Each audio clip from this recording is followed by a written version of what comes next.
On continue sur vos commentaires et mes commentaires sur vos commentaires concernant la sourde oreille qu'a fait le Parti québécois face au projet Liberté-Nation, de même que leur silence inexplicable, intriguant. J'ai oublié certains commentaires que vous m'avez faits.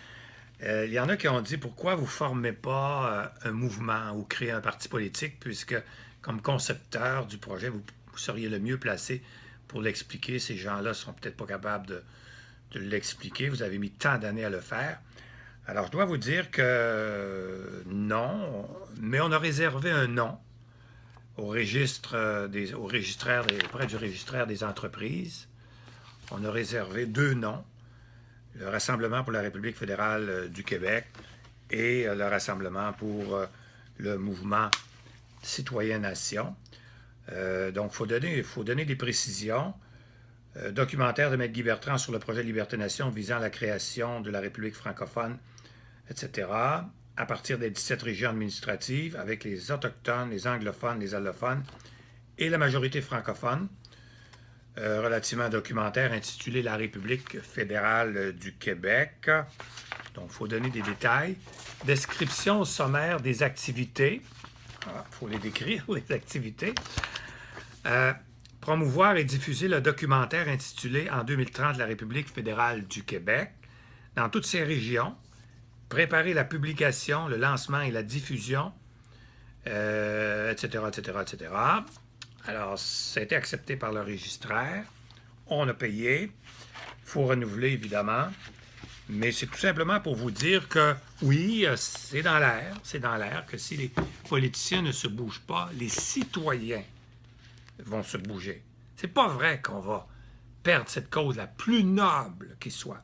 C'est pas vrai. Également, vous m'avez dit, peut-être qu'ils croient que vous êtes un vire-capot, un vendu, un traître à la nation. Bon, réglons cette question-là. Quand je suis allé en Cour suprême en 1995, dans les prochaines vidéos, je vais vous expliquer au complet ce qui s'est passé et surveillez bien ce qu'on ne vous a jamais dit, ce que le Parti québécois n'a jamais voulu savoir, ce que les indépendantistes n'ont jamais voulu savoir, ni les intellectuels, ni les médias, ni mon propre barreau. Alors, c'est-à-dire les membres du barreau, pas le barreau comme tel, là, mais les avocats. Alors, vous allez voir que c'est très différent de l'impression que ça vous a donné. Quand je suis allé en Cour suprême en 1995 pour arrêter le processus référendaire parce que je considérais qu'il causerait des dommages terribles à la population du Québec et aux Maritimes, j'étais convaincu que c'était un projet voué à l'échec et perdant, même si le référendum avait passé avec une voix de plus, on était perdant. Donc, je suis allé là, pas comme politicien, comme avocat constitutionnaliste et comme citoyen. Je me suis défendu moi-même devant les tribunaux pour expliquer qu'on avait le droit de faire l'indépendance du Québec, mais pas unilatéralement. Et on a gagné. Que ce n'était pas légal ni sur le plan interne, ni sur le plan externe. Puis je voulais surtout pas qu'on mette l'armée, qu'on occupe le Québec comme on le fait en 1970, comme on le fait lors de la pendaison de Louis Riel. Mais ça, je l'expliquerai plus tard. Mais pour ceux qui ne le savent pas, quand on fait du droit constitutionnel, on attaque des lois, puis on attaque les politiciens. Mais on ne fait pas de la politique, on fait du droit. Et je n'ai pas adhéré à aucun autre parti politique. J'ai jamais été membre d'aucun autre parti politique, moi, après 1995. J'ai été membre du début jusqu'à la fin du parti que j'ai fondé avec M. Lévesque et d'autres personnes, évidemment. Alors, ça ne fait pas de moi un traître, ni un vendu, ni un vire-capot, pour ceux qui ne le savaient pas, là, mais je vous le dis. Juste en passant, là, les vire-capots, savez-vous qu'au Québec, tout le monde, finalement, aurait viré son capot? Parce que la plupart des gens, avant d'être indépendantistes, c'était des fédéralistes. Que ce soit René Lévesque, que ce soit Jacques Parizeau, tous les gens que j'ai connus en politique étaient tous des fédéralistes très connus. Lucien Bouchard est un fédéraliste. Nommez-les, là. Puis ceux qui votent aux élections fédérales, aux dernières élections, qui ont voté pour un autre parti que le Bloc québécois, êtes-vous des traîtres? Êtes-vous des vire-capots? Êtes-vous des vendus? Ça, c'est grave, parce que là, vous mettez votre X sur un bulletin de vote. Ça, c'est grave. Parce que vous violez votre propre conscience. Mais quoi qu'il en soit, je n'ai pas à juger les autres. Moi. Vous faites ce que vous voulez, parce que dans la vie, on peut faire ce qu'on veut. Mais arrêtez de penser que je suis un vendu, un traître ou un vire-capot. Mais quoi qu'il en soit, ces gens-là, pourquoi ils ne sont pas venus me parler? Supposons que tous les députés, en même temps, pensent la même chose. Ou n'approchons pas M. Bertrand. Oh, non, non, non, non, c'est un homme dangereux, ne l'approchons pas. Pourquoi il ne me parle pas? Il n'y a rien de mieux que se parler. D'ailleurs, vous le faites, vous m'écoutez, puis vous jugez après, parce que moi, j'ai décidé que je vais vous dire toute la vérité. Dans les prochaines vidéos, là, vous allez tout savoir. Maintenant, il y a d'autres commentaires intéressants. Il y a François Darcy, qui est un diplômé de sciences politiques de l'Université de Montréal, un monsieur très généreux de son temps, puis je le remercie. Il m'a autorisé à vous lire son message qu'il m'a envoyé sur Facebook. Alors, merci François. Il me dit, Maître Bertrand ou monsieur, on va jouer franc jeu, OK? Point d'interrogation. Le fondateur des sciences politiques reconnu se nomme Machiavel, homme de la Renaissance. Un de ses constats à Machiavel, avant d'écrire son œuvre célèbre Le Prince, que plusieurs d'entre vous connaissez, est une réflexion sur le politique dans l'histoire. Le politique, nous on dirait le politicien, là. C'est pas une erreur qu'il a faite en disant le politique, c'est l'homme politique. Alors il continue comme suit. Le politique de tout temps, on pourrait dire si le politicien, repose sur la conquête et le maintien du pouvoir. C'est pas n'importe qui dit ça, là. C'est un diplômé, maîtrise des sciences politiques de l'Université de Montréal. Le politique, monsieur, se fout totalement des causes franches et justes. Écoutez-moi bien, les indépendantistes, là. Écoutez-moi bien ceux qui ne sont pas indépendantistes. Écoutez-moi bien ceux qui entrent en contact avec les politiciens. On se fout des causes franches et justes. On tue les bons s'il le faut. Tout est permis.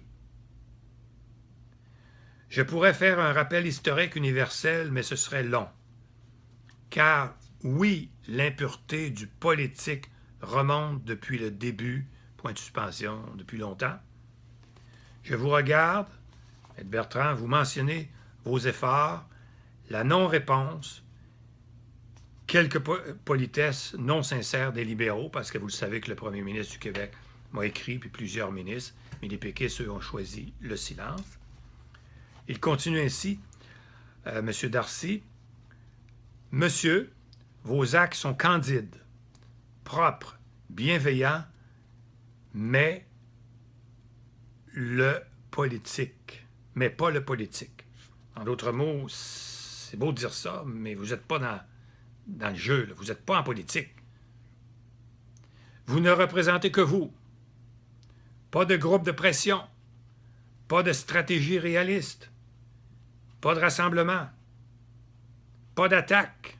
C'est vrai que j'attaque pas personne. Pas de médias, aucune stratégie de couloir, pas d'influence d'endosseur. C'est vrai. Mais j'ai choisi d'être un auteur qui ne fait pas, qui essaye pas d'être en avant pour lancer un mouvement ou un parti.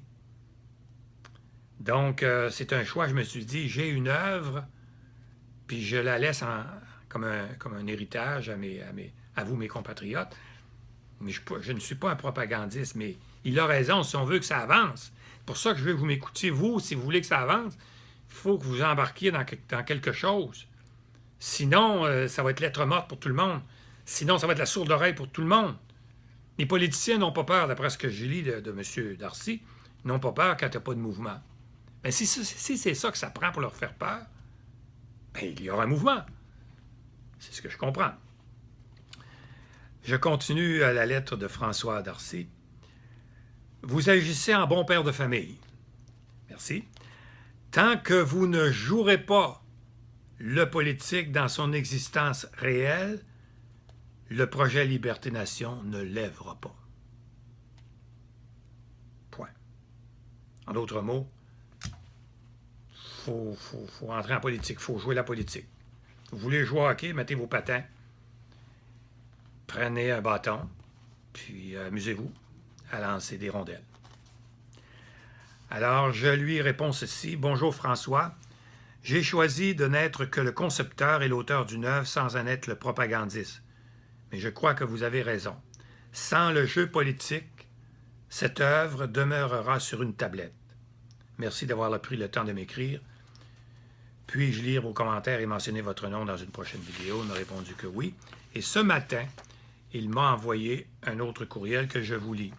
« Monsieur Bertrand, le projet Liberté-Nation, si on se réfère à la définition et l'histoire, est révolutionnaire. » Voilà, je continuerai la suite dans la dernière vidéo sur vos commentaires et mes commentaires à vos commentaires.